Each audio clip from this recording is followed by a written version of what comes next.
회피형은 방어 기제로 냉소를 사용합니다. 좋을 때나 화가 날 때, 불안할 때에도 냉소를 담은 말과 행동을 합니다. 흔히 회피형들은 동굴 속으로 숨거나 잠수 이별을 한다고 하잖아요. 그런 이유는 뭘까요?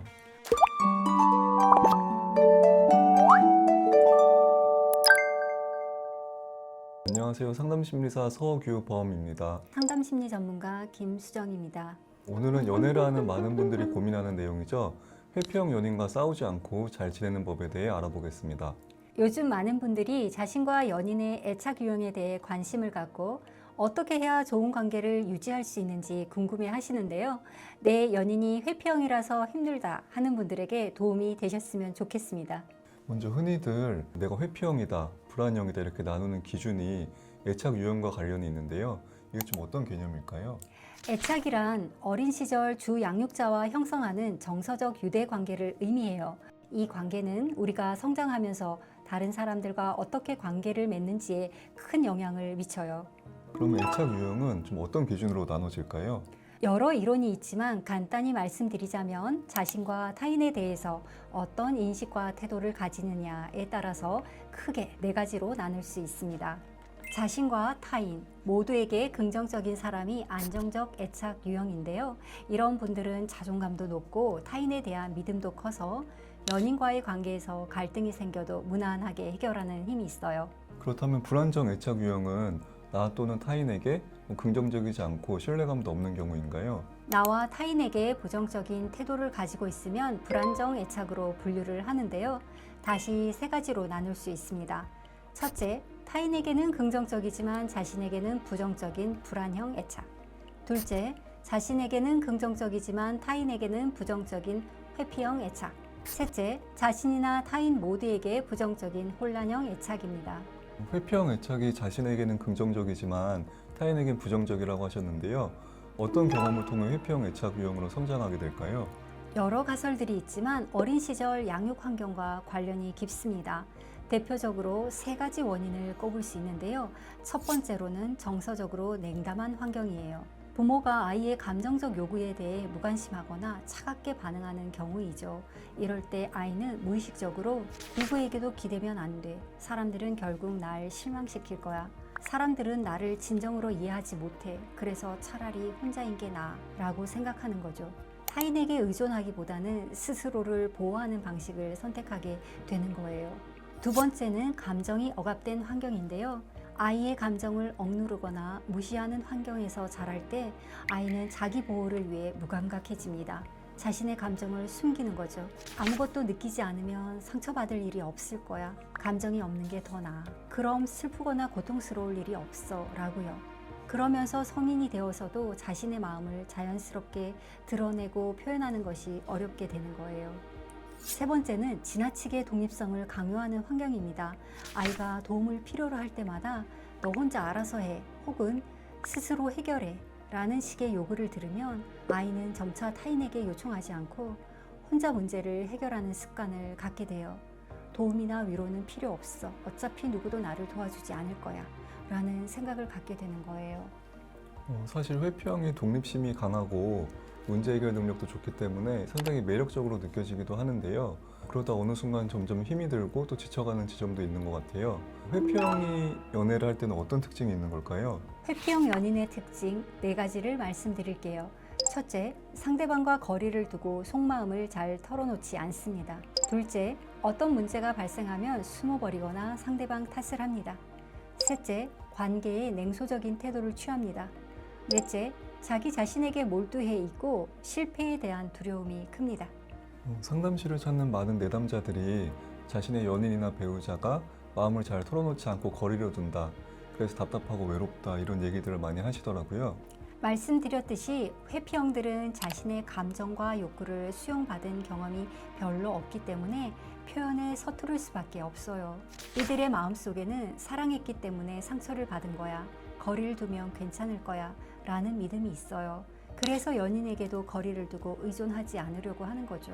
그러다 보면 상대방은 거리감을 느끼고 친한 것 같은데도 속을 모르겠는 사람으로 느껴지기도 할 것 같아요. 특히 갈등 상황에서 그런 모습이 두드러지는데요. 그래서 두 번째 특징, 어떤 문제가 발생하면 숨어버리거나 상대방 탓을 한다가 나타납니다. 흔히 회피형들은 동굴 속으로 숨거나 잠수 이별을 한다고 하잖아요. 그런 이유는 뭘까요? 회피형들은 갈등 상황을 아주 싫어해요. 자신의 취약하고 부정적인 모습을 들키고 싶어 하지 않고 솔직하게 털어놓고 서로 의지하면서 풀어가는 방법을 모르기 때문에 혼자만의 공간으로 숨어버리는 거죠. 그래서 연락을 안 받고 잠수를 타는 방식을 선택하는 거예요. 관계에서 냉소적인 태도를 취한다는 건 어떤 모습일까요? 회피형은 방어 기제로 냉소를 사용합니다. 좋을 때나 화가 날 때, 불안할 때에도 냉소를 담은 말과 행동을 합니다. 연인과의 관계에서 사랑이 뭐가 그렇게 중요해? 라거나 어차피 헤어질 건데 뭐하러 노력해? 하는 식의 태도를 취할 수 있어요. 이런 모습이 거리를 두고 보면 시크하고 쿨한 매력으로 보이기도 하겠지만 친밀한 사이라면 서운할 수밖에 없겠죠? 회피형이 그런 태도를 취하는 이유는 뭘까요? 아까도 말씀드렸지만 그들은 상처받지 않기 위해서 깊은 정서적 관계를 회피하는 것입니다. 그들 내면에도 사랑받고 싶은 욕구가 당연히 있어요. 어쩌면 누구보다도 그 욕구가 크기 때문에 자신의 마음을 드러냈을 때 상처를 받을까봐 리스크를 피하고 싶은 거예요. 그래서 나에게 관계는 중요하지 않아 라는 냉소의 가면을 쓰게 되는 거죠. 그럼 네 번째 특징, 자신에게 몰두해 있고 실패에 대한 두려움이 크다는 건 어떤 모습으로 나타날까요? 회피형은 자신에게 닥친 문제를 혼자 해결하면서 자신의 가치를 확인하고 불안을 관리하는 사람들이라고 할 수 있어요.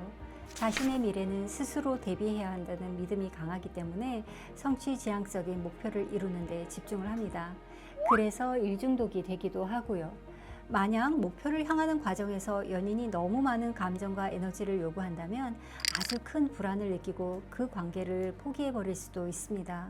그러면 이런 회피형 연인과 잘 지내기 위한 방법은 또 어떤 게 있을까요? 첫 번째는 상대방의 장점을 인정하고 지지해라 입니다. 사실 회피형들은 감정 표현이 약하지만 자신의 삶에 대해서는 누구보다 책임감이 강하고 인정 욕구도 큰 사람들입니다. 사랑받고 싶고 관계를 잘 유지하고 싶은 마음이 있는데 배워본 적이 없으니 잘 안 되고 상처받을까봐 두려워서 혼자만의 공간으로 숨는 거예요.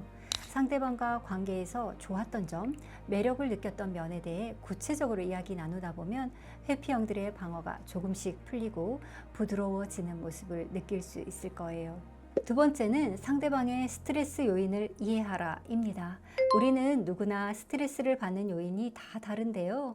회피형들은 자신이 어디에서 어떤 것 때문에 스트레스를 받는지 잘 인식하지 못해요. 그냥 불편한 감정에서 일단 피하고 보는 사람들이에요. 연인을 잘 관찰해서 주된 스트레스 요인을 알게 된다면 그들의 회피 행동에 대해서 조금 더 여유를 가지고 바라볼 수 있게 될 거예요.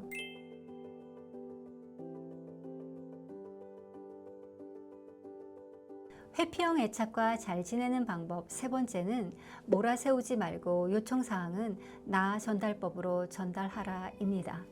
회피형들은 자신의 단점이 드러나는 걸 싫어해서 갈등 상황에서 이야기가 길어지는 걸 피하려고 합니다.